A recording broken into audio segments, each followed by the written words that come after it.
چنانچہ حدیث مبارکہ میں ہے نبی اکرم صلی اللہ علیہ وسلم فرمایا جب حساب ہو رہا ہوگا، میدان سجا ہوگا، اللہ میرے آپ کے لیے وہاں آسانی فرما دے۔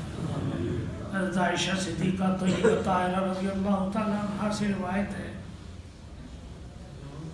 کہ حضور نے فرمایا عائشہ جس کا اس دن حساب ہو گیا نا وہ مارا گیا، جس کا اس دن حساب ہو گیا وہ مارا گیا، وہ نہیں بچتا۔ حضرت عائشہ فرمانے لگی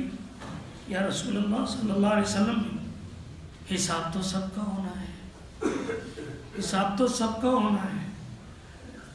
حضور اکرم صلی اللہ علیہ وسلم نہیں میں جو کہہ رہا ہوں اس کو سمجھو۔ ایک ہوتا ہے حساب یہ کہ مالک انگلی رکھ کے کہہ دے کہ یہ بتا یہ خرچہ کہاں اور کیسے ہوا، حساب دے اس کا، کسی ایک نقطے پہ پکڑ لے اور اس کا حساب نہ دیا جا سکے تو وہ اگر اس طرح کی کیفیت وہاں بن گئی تو وہ مارا گیا۔ لیکن ایک حساب ہوتا ہے یوں مالک کو پتہ ہوتا ہے اس کا اور وہ خود بھی واقعی ٹھیک ہوتا ہے تو وہ یوں بس ورق گردانی کرتے ہوئے کہتا ہے ٹھیک ہے ٹھیک ہے ٹھیک ہے ٹھیک ہے، سب کو وہ پاس کرتا چلا جاتا ہے کہ ٹھیک ہے ٹھیک ہے، جو کچھ بھی کیا تو نے ٹھیک، اس پہ اعتماد ہوتا ہے کیونکہ وہ ٹھیک ہوتا ہے، اس لیے اعتماد ہوتا ہے۔ تو فرمایا عائشہ اس کو قرآن میں اللہ کہہ رہا ہے فَسَوْفَ يُحَاسَبُ حِسَابًا يَسِيرًا،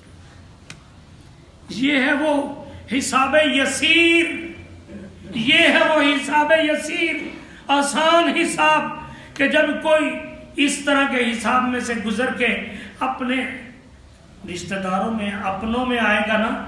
وَيَنْقَلِبُ إِلَىٰ أَهْلِهِ مَسْرُورًا، تو وہ دور سے آتا ہوا اس طرف سے